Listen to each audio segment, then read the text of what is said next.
kapisngi! Welcome back to my channel. So ngayon, samahan niyo ako. Ipag-grooming natin yung dalawang aso, si Mumay at si Kiki. So samahan niyo ako ngayon. Pupunta tayo ngayon doon sa grooming center, doon sa may sa highway lang, malapit. Malapit lang biyahin, magta-tricycle lang tayo. Let's go! Hello, Kiki!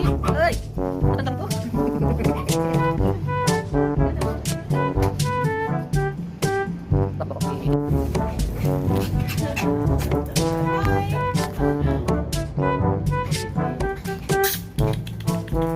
Forma nito, ito eh. Sana, baka magdumi pa kayo.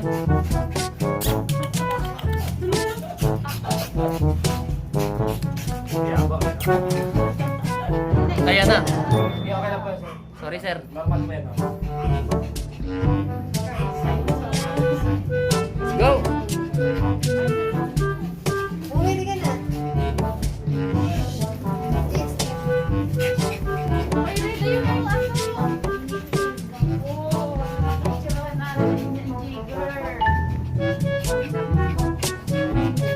Everyday, anong oras ang timings nyo? Ang bukas nyo at saka sarado, boss?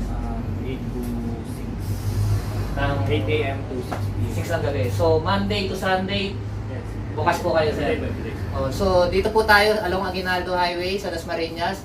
Para mayroon siyang landmark, sa harap po siya ng Nissan Center, tapos between Walter and Vista Mall, yung bagong labas. So, pumunta kayo dito sa Jobin Pet Grooming Center. Try nyo. Package na po. Yung package na raw yun sa 350, sir. Ano? Yes, sir. Cutting sa Cutting, paligo ng aso, lahat. pit brushing. Teeth brushing, kumpleto na package na po yan, 350. So mga kapisngi, pag meron kayong mga lagang aso, kung malapit, around Dasma kayo, so drop by kayo dito sa Jobin Pet Grooming Center. Bukas po sila 8 a.m. hanggang 6 p.m. ng gabi. Everyday open po yan, mga kapisngi. Thank you, boss.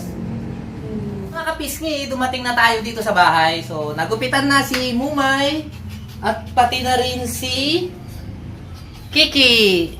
So sunod na lang natin si Pipi sa susunod, baka this week or next week.